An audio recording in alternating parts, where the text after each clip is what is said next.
Hola, ¿cómo están? Sé que hace mucho tiempo no grababa un video para YouTube, pero aquí estamos de nuevo. Estoy un poquito nerviosa, pero pues nada.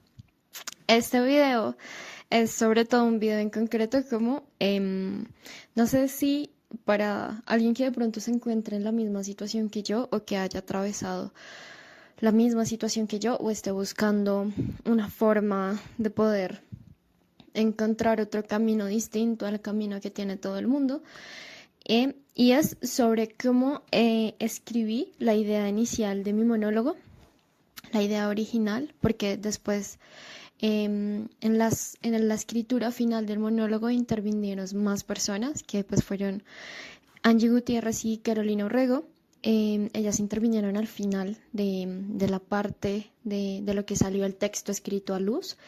Bueno, en teatro porque no salió a luz, pero pues del texto que yo dije en la obra fue pues intervenido por ellas también.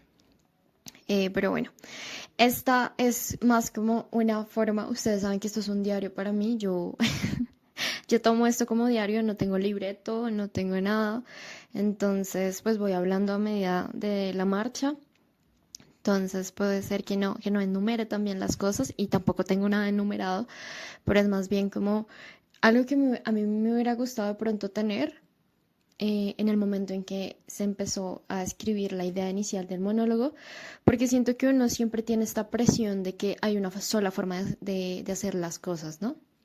De, no sé, de sentarse a escribir como a las 10 de la noche en pleno silencio, sin música, porque hay que sentir la escritura o cosas así. Y es como, no. Yo lo intenté de muchísimas maneras y no me funcionó, no fue para mí.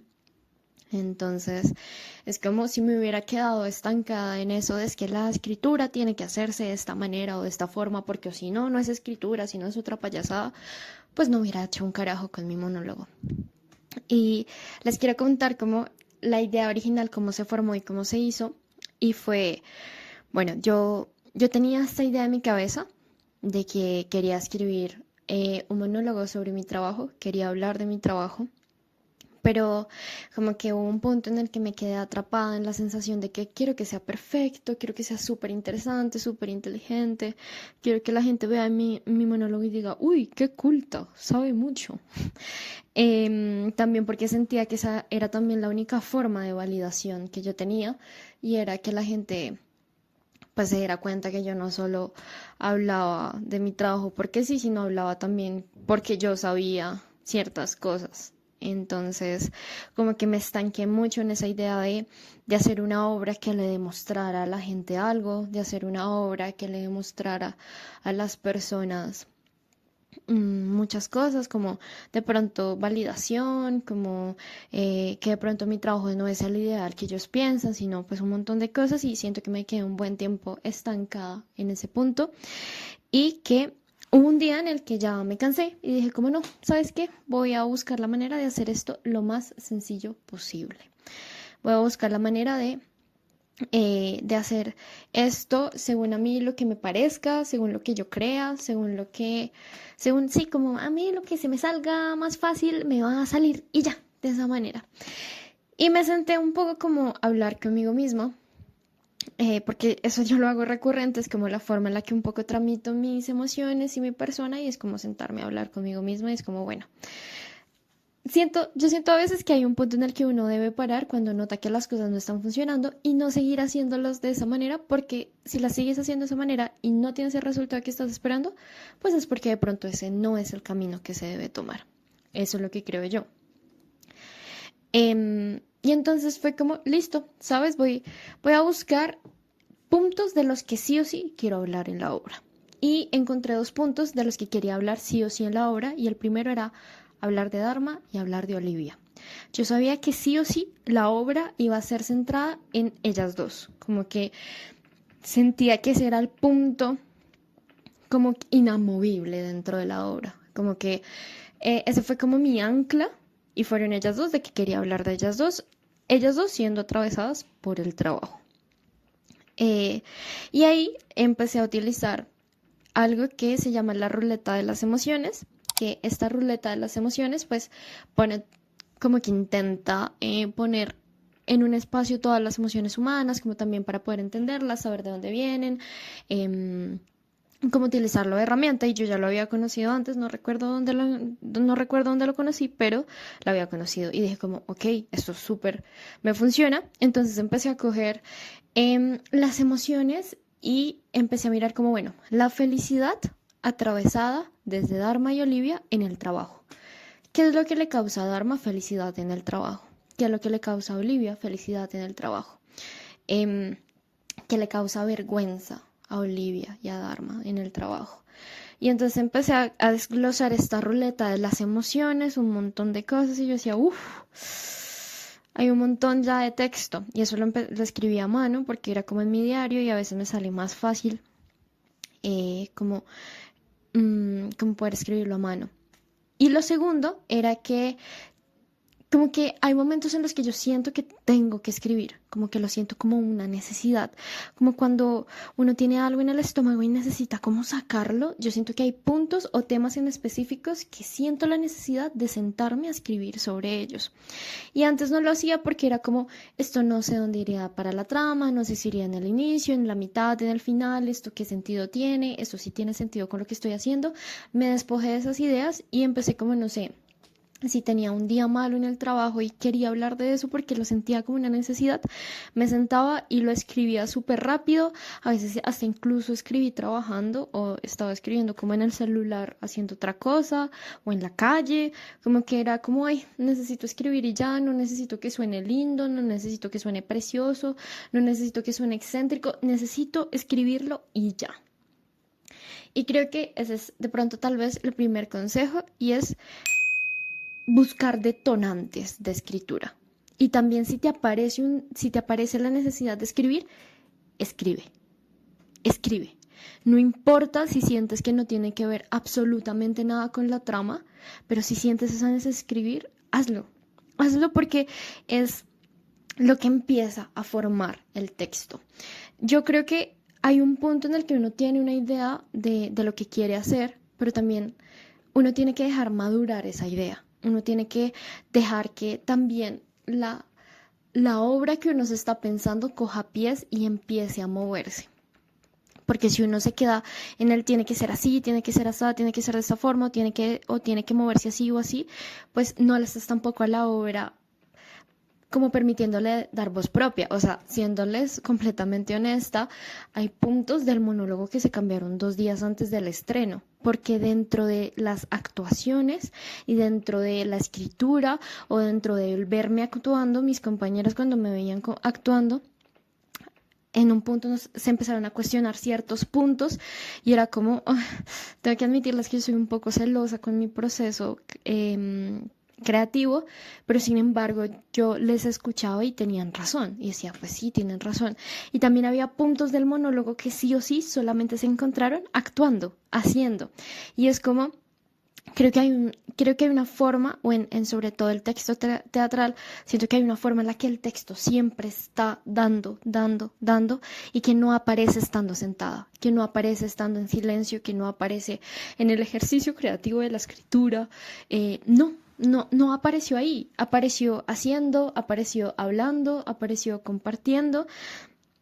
Y creo que eso es como un punto fundamental también, y creo que ese puede ser como mi segundo consejo, y es buscar la manera de escribir tu texto o de hacer tu texto por fuera de escribir.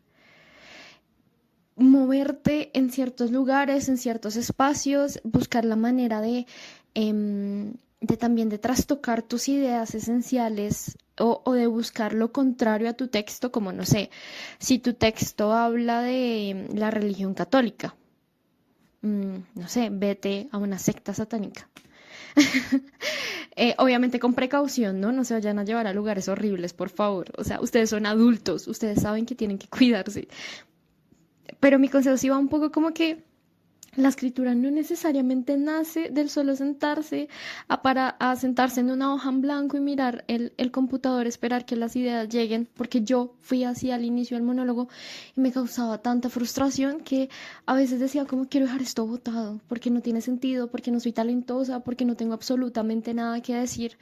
Y, y era porque estaba buscando la respuesta en algo que que solamente me hacía sentir incómoda. Y creo que aquí va el tercer consejo. Yo aquí ya dando consejos yo. Escribí un monólogo, ya estoy dando consejos. Y escribí solamente la idea original, no el texto final.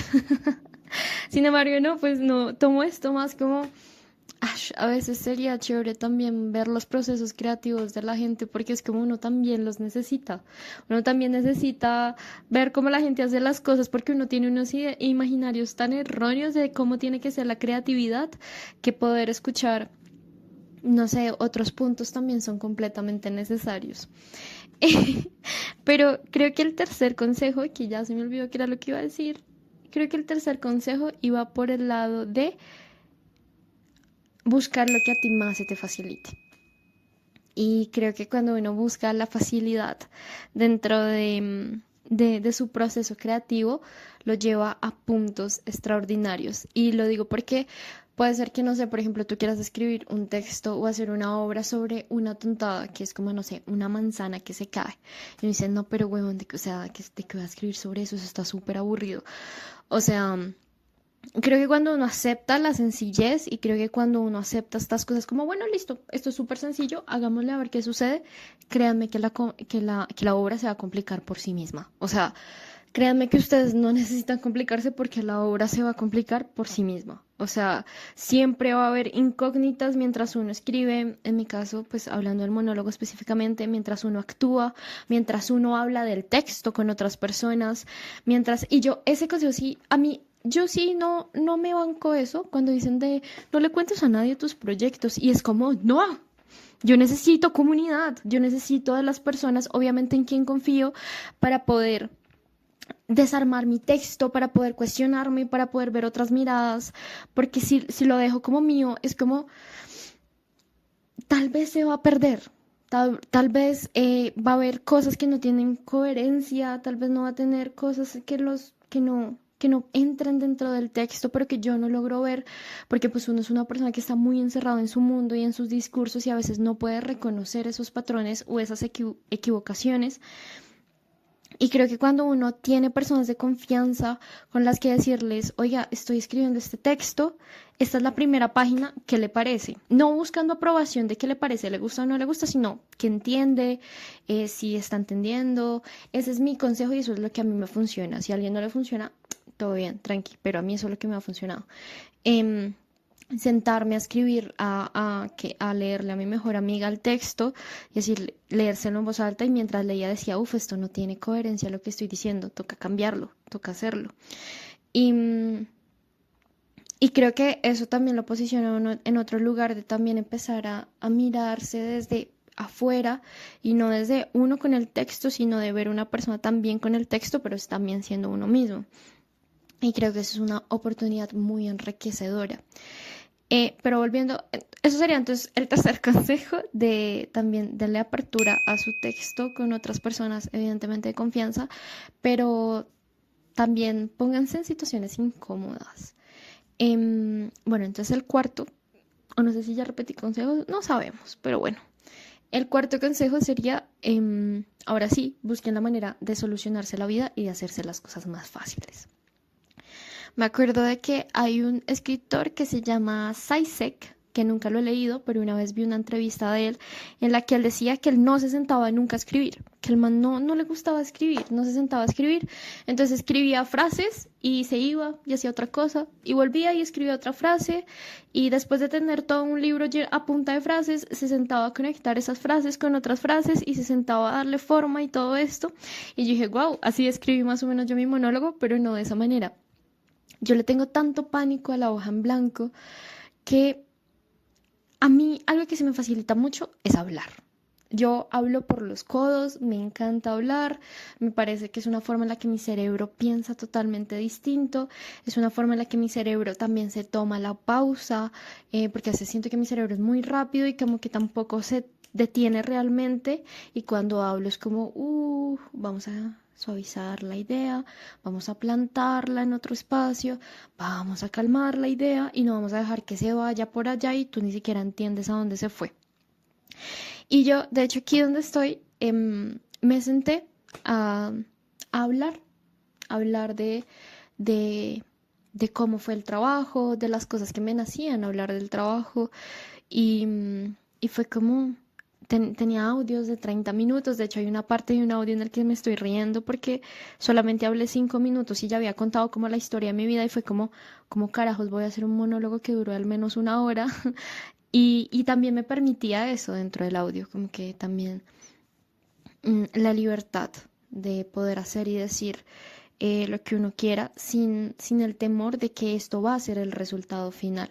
Porque es que yo siento que uno muchas veces le teme a los bocetos y uno espera llegar a una obra completa sin haber tenido bocetos. Y yo lo digo porque yo he sido una persona así, que es como, no, ya, la tengo súper completa, ya está, no se va, es inamovible. Y después me doy cuenta que era un boceto. Y después llego y digo, listo, ya está, es inamovible. Y después llego y me doy cuenta de otros bocetos y es como aprender también a apreciar a esos bocetos porque pues es también ver cómo la obra va creciendo, es aceptar de que el primer intento, y creo que eso es algo que también aprendí con el monólogo, y es que hay que hacerlo muchas veces, hay que hacerlo una y otra y otra y otra y otra y otra vez. Y hace parte del proceso creativo, de aceptar de que hay que repetir la misma cosa 30.000 millones de veces y que de hecho cada vez que uno repite esa cosa, así sea exactamente la misma vaina, siempre aparecen cosas nuevas. Y es permitirse reconocer que esos bocetos tienen que ser libres, permitirse, ya no sé ni en qué número estamos, en el sexto, creo que ese sería como mi sexto consejo, es permitirse la libertad. Así esa libertad no tenga sentido dentro del texto, permitirse la libertad de decir cosas porque te sale y no sé, te parece gracioso o ese día te levantaste de esa manera y, y quieres decirlo porque así es como te sientes, así no creas del todo en eso, pero permítetelo ponerlo en algún lado porque tal vez eso sea una cosa que te va a ayudar más adelante para el texto final. Em, y creo que eso también lo fui aprendiendo y es no castigarme dentro del proceso, sino permitirme la libertad de que esto es un boceto y de que nadie va a ver el boceto, de que esto no lo va a ver Pepito Pérez, mejor dicho, el presidente de Colombia. No, es como, es un boceto, permítete ser, permítete embarrarla, es solo un boceto, es solo un boceto. Em, y aquí fue cuando ya, después de tener esta ruleta de las emociones, de tener estos textos que me salían de la nada y que yo me decía como tengo que sentarme a escribir, y después de tener estos audios, me senté. Ahí sí, me senté y dije, listo, ya. Ya tenemos material con que trabajar. Ya no estamos enfrentándonos a una hoja en blanco, sino al contrario, estamos enfrentándonos a tanto material que ahora el problema es cómo arreglarlo, cómo acomodarlo, cómo hacerlo. Y en sí la escritura de mi monólogo, la escritura de sentarme a acomodar todo este montón de ideas que tenía en mi cabeza, fue mucho más divertida y muchísimo más tranquila. Y empezaba como a escuchar mis audios, empezaba a leer el diario y empezaba a tener los escritos que tenía por ahí regados y empecé a darle forma a este monólogo. Empecé a darle forma, empecé a darle idea, empecé a notar patrones, empecé a notar cosas que quería decir, empecé a notar que había cosas que se repetían y yo decía, esto es una necesidad para mí hablarlo. Aunque yo no lo había tenido dentro del radar, me di cuenta dentro del ejercicio de la estructura que era una necesidad que tenía adentro y que se empezaba a notar como patrón dentro de mi misma escritura. Y esto fue maravilloso porque fue también empezar a notar unas cosas que yo tenía que nunca había visto y que también es una confrontación dentro de uno mismo y es muy interesante este proceso. Y ahí es cuando yo me preguntaba como, ¿por qué carajos tenía la sensación de que no tenía nada por decir si el resultado final del monólogo fue solo póngale el 20% de todo lo que yo había escrito? Y yo decía, como Dios, tengo tanto por hablar que no me va a alcanzar para una obra de teatro. No me alcanza, no me alcanza y como que dejé muchísimas cosas por fuera porque pues no se podía hacer tanto. Y era como en el ejercicio de no buscar el camino que todos hacen, sino buscar mi propio camino, en que encontré tanto por decir que uno de mis mayores temores o una de las cosas que más me decía este síndrome impostora que tengo, es tú no tienes nada nuevo por decir, todo lo que vas a decir ya está. Y era como enfrentarme a todas estas cosas, fue como notar y darme cuenta de que eso solamente era una idea y no un hecho. Y ese puede ser mi noveno consejo. Lo que les digo, yo no tengo esto escrito, creo que es como lo que me vaya saliendo, pero mi noveno consejo, noveno, sí, creo que sí se dice así, es dejar de basarse uno en ideas y empezar a basarse en hechos. El hecho era que yo tenía un montón de hojas para escritas, perdón, y que tenía que recortarlas. Entonces sí había algo por decir. Y eso fue soltar un poco esta sensación de wow, algo se está haciendo. Después de tomar todo como este texto Frankenstein, un poco, si se le puede decir así, empecé a tomar el monólogo, a montar las cosas y a intentar conectar unas ideas con otras. Ahí sí me senté a escribir como, bueno, esta idea no tiene sentido, o esta idea tiene sentido, pero hay que escribirla de otra manera para que sea entendible, para que vaya en la organización de dentro del texto. También como que empecé a poder organizar el inicio, el nudo, el desenlace, y pues todo fue gracias a poder unir todas estas partes que se fueron tanto al audio, a lo visual, a un montón de cosas que a veces ni siquiera tenían que ver dentro del texto, pero que lo organizaron. Y creo que eso fue bellísimo, bellísimo. Siento que me funcionó demasiado. Entonces creo que a veces hay que buscar que el texto empiece a hablarse y moverse por sí mismo y salirse también uno dentro del personaje, escritor, y empezar a verlo también como espectador, como bueno, esto cómo podría funcionar si yo lo viese desde afuera. Y el 10º consejo es, de hecho, empecé a leer Humillados y Ofendidos de Fyodor Dostoyevsky, y este video lo hice porque hoy leí algo y también porque estoy empezando un nuevo proyecto y este nuevo proyecto también me asusta un montón y vuelve esta cabecita a decirme que no tengo nada por decir. Y es como, no, ya lo habíamos hecho, lo podemos volver a hacer. Y es volver a hacer exactamente ese ejercicio de hacer de todo menos escribir, y ese de todo me va a dar las herramientas para mi escritura. Pero el 10º consejo, y que creo que es un consejo que siempre voy a dar, es, bueno, este libro es uno de los libros que Fyodor escribió después de salir de la cárcel, y habla sobre un tipo que escribió su primera novela y le está presentando su primera novela a sus cuidadores, porque pues no son sus papás, pero fueron sus cuidadores, porque él es huérfano. Y el cuidador de él, papá, pero no le puedo llamar papá porque no es el papá, no porque no piense que sean papás, sino porque el mismo texto no me deja decirle papá porque ahí sucede una cosilla. Pero bueno, no voy a hacer spoilers. Pero el cuidador le dice a Vania, le dice como que la escritura de él es súper básica, súper como básica, como leer los pensamientos de él, como leer los pensamientos de cualquier ser humano, pero que tiene algo tan atrapante su libro que no puede dejar de leerlo, bueno, de escucharlo porque Vania se lo lee, y que él se siente atrapado por el libro que escribió Vania, precisamente por eso, porque carece de esa excentricidad. Literalmente le dice, lo tuyo es algo más sencillo, más comprensible, precisamente por eso me gusta, porque se entiende. Resulta como familiar, como si a mí mismo me sucediera todo esto. ¿Y de qué sirve una cosa de altura? Yo mismo no hubiera comprendido nada.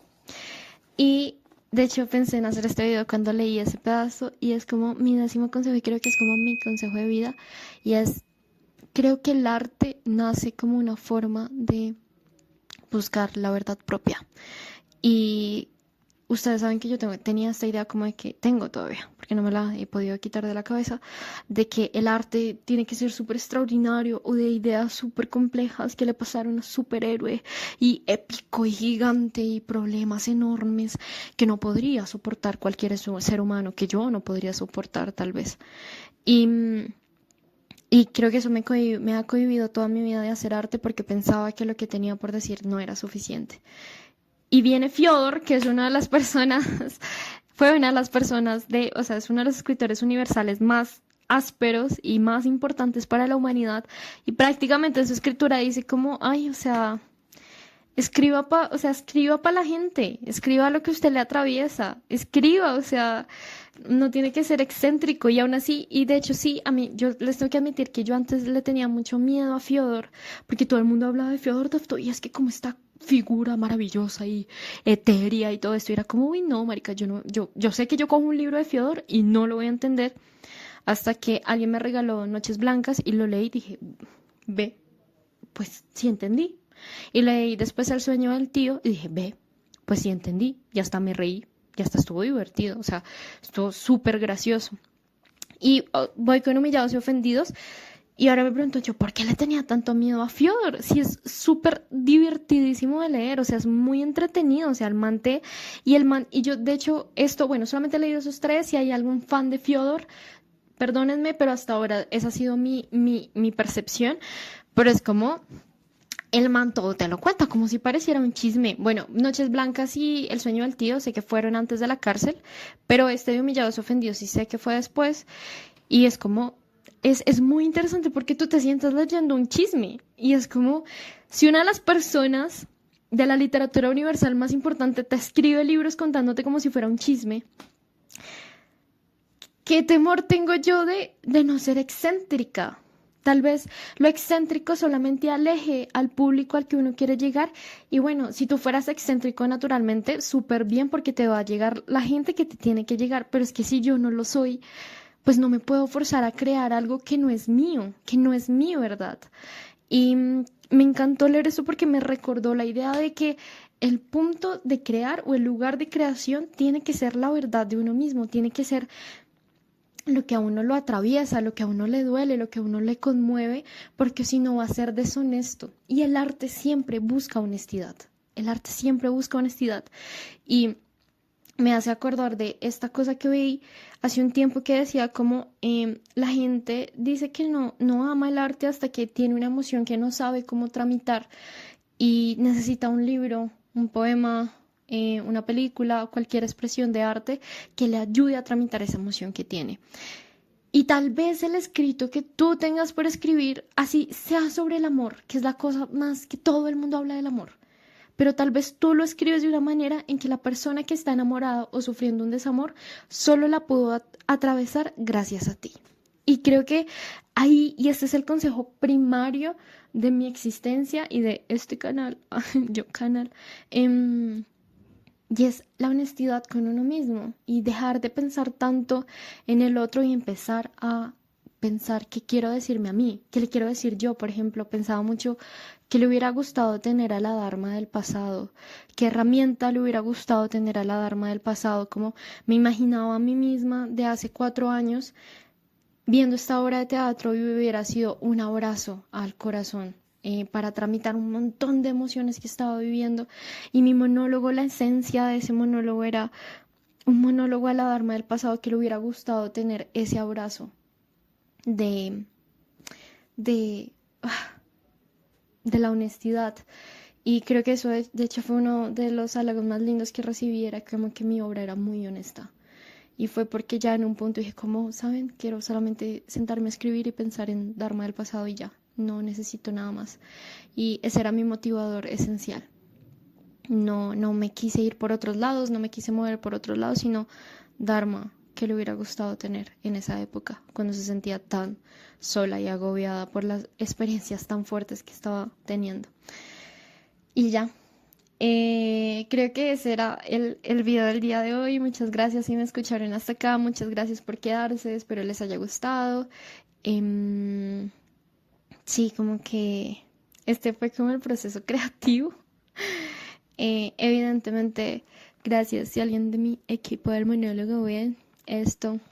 Gracias a Gabriel, a Caro, a Angie, porque pues evidentemente este monólogo apareció gracias a ustedes. Ya sé que lo he dicho como 30.000 millones de veces, pero sin ustedes tres esto no existiría ni sería lo que es. Y ya.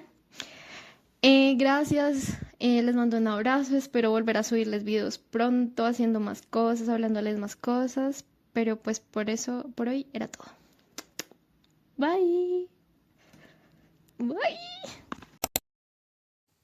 Obviamente editando me di cuenta que me fue súper mal en la contada. Lo siento por eso. Espero les haya gustado.